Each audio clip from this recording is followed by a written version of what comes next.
I mean, the audacity and the chutzpah of these people is unbelievable. But they all start off the same way. You'll find many Messianic leaders talking about exaggerating. For instance, you'll have David Brickner, the head of Jews for Jesus, who actually isn't even Jewish. He's a Jewish father, Al Brickner.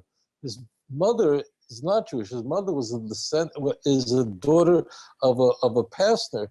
David Brickner talks. I have recordings of him going on the radio saying that he used to be an Orthodox Jew. He was an Orthodox Jew. He's not even Jewish. His father grew up in the conservative movement, I think, in Alabama. Al Brickner, I don't know. I think he's alive, still living in Jerusalem. But, so that's what they do. Oh, you hear all these Messianics. I grew up, I was an Orthodox Jew. So to them, the Orthodox Jew means that you ate gefilte fish one time. Mm-hmm. Well, why is that? There were guys, you wouldn't believe this, there were guys who actually claimed in their books that they were ordained rabbis, and then they made it up. There was one guy, his name escapes me. What happened was he claimed to have been a rabbi and then discovered Jesus. And then he made the mistake of getting divorced. And his wife wrote a book and put a picture of his so-called rabbinic ordination up, and it was actually completely fictitious. Oh boy! Michael, why have you forsaken me? Something I forget the name of those guys. Years ago, he claimed to have been an Orthodox rabbi, and he found Jesus. Well, all these stories are nonsense, but this is very much this is the way Paul dealt. I was there. I was an Orthodox Jew. I'm not going to continue naming a million names, but this is all over. You'll go to hear these so-called Messianic rabbis. I used to be an Orthodox Jew. This is a very. Then I found Jesus. It's a very sad thing that is going on, and just for the viewers out there who think that the claim is just being made, and just so you don't think that we're expecting you to believe everything that we're saying, or just a story Rabbi heard, or maybe something he experienced himself. Well, I too have experienced the same scenario, Rabbi. My dad is a Messianic leader in Austin, probably one of the only ones out here. And I was shocked because when I went to the website to actually see his bio talks something about how he was persecuted as being a Jew as a young boy and all this other stuff. And I'm like, we're not even Jewish. We don't have any Jewish ancestors. And he didn't even turn to Judaism until like 22 years ago.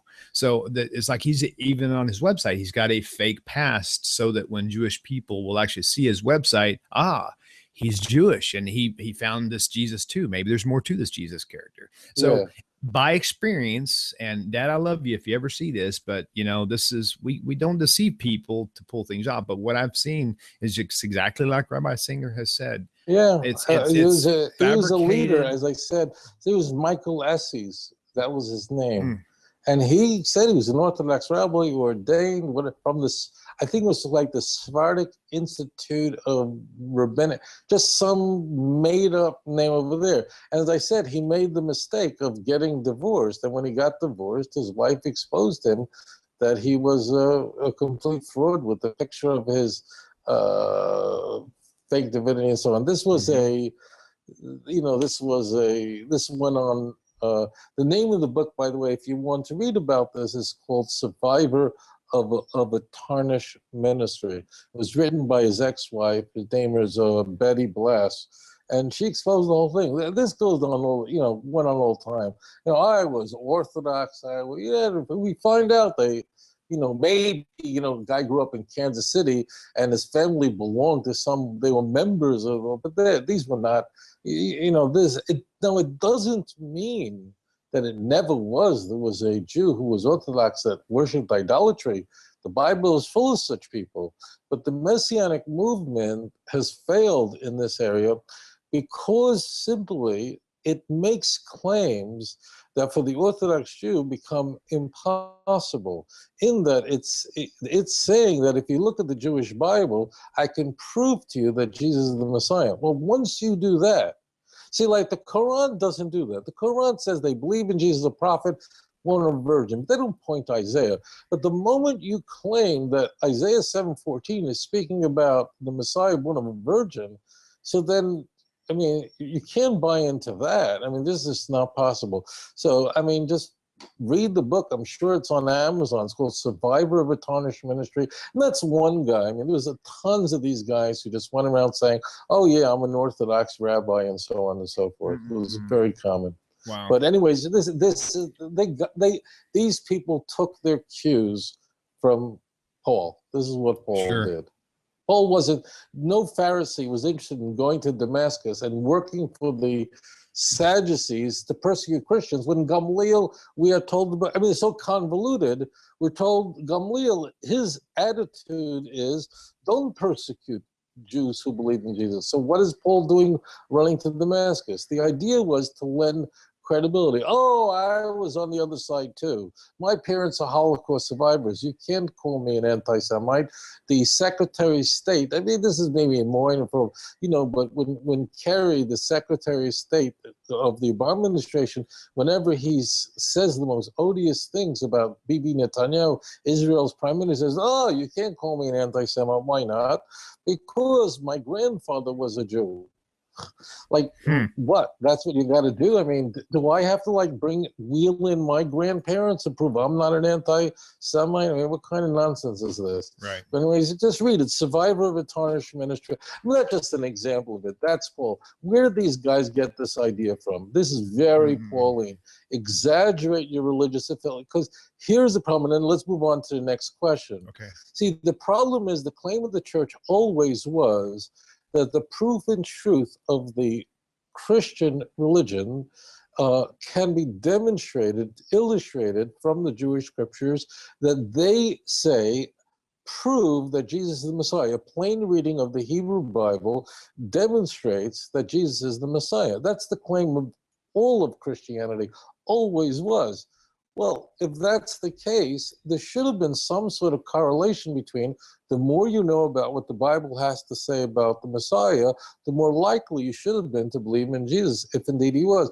But yet, who are these believers in Jesus? These are kids who know nothing about the faith they've been asked to abandon. Why aren't Jews going to yeshiva, studying Torah, and then flying into churches? The answer is they're the ones who are least likely to convert to Christianity. I'll never forget this. I'll make it the last thing, we'll move on.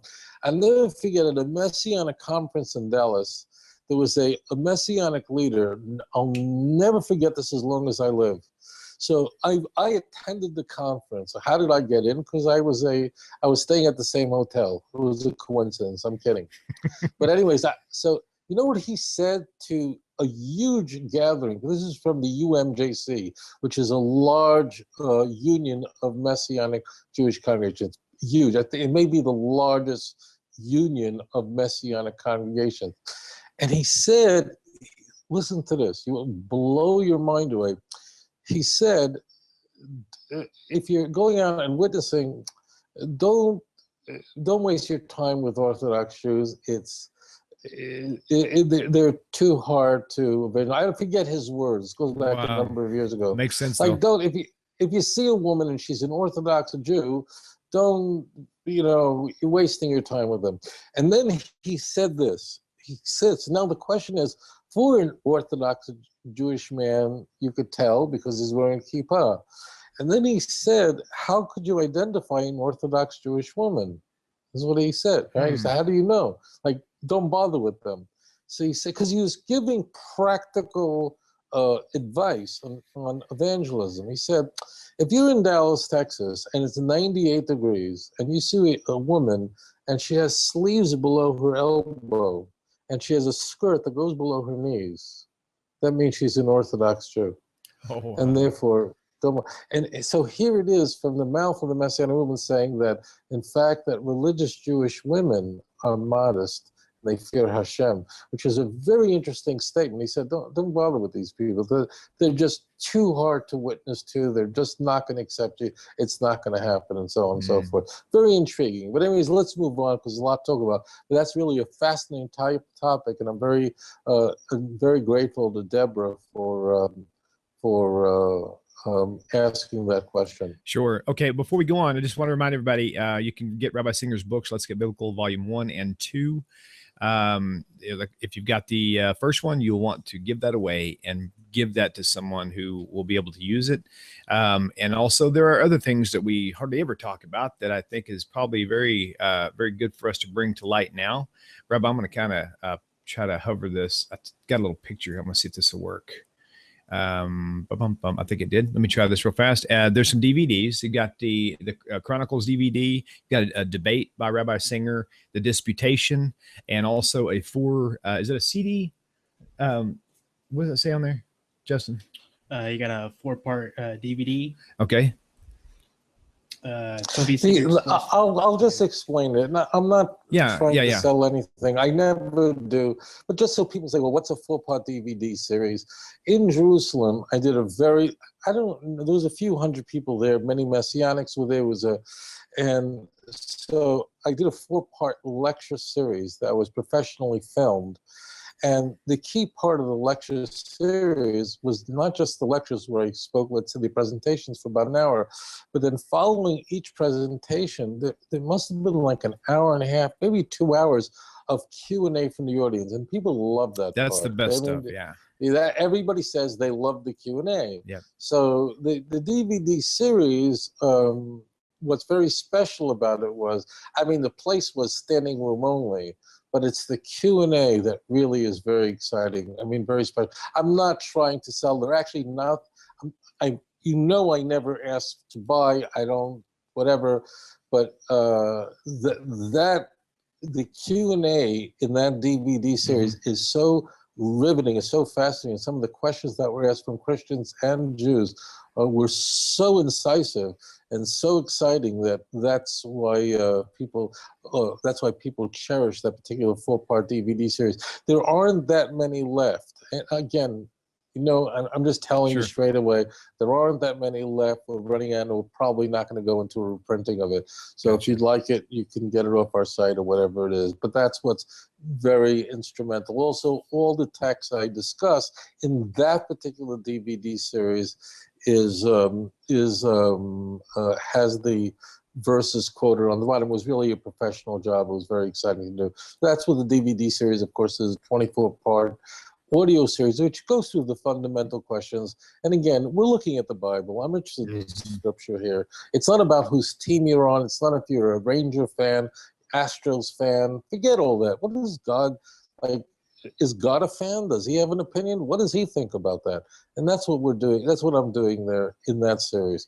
So anyways, thank you. And I appreciate you, letting people know about that. But, and if you buy the books, you'll want to, I'm not joking, you want to get the 24 CD set because they go hand in hand. It's like having Rabbi Singer in your living room teaching you how to read the book and how to understand it. He points out the certain indications on the page. He'll say, now, if you look at the top right corner of page, this, and this, and sure enough, it's right there in front of you. So it's basically having them in your own room. So definitely you want to go there. It's amazing. That is straight from my wife, she listens to your stuff pretty much all the time. So that's good.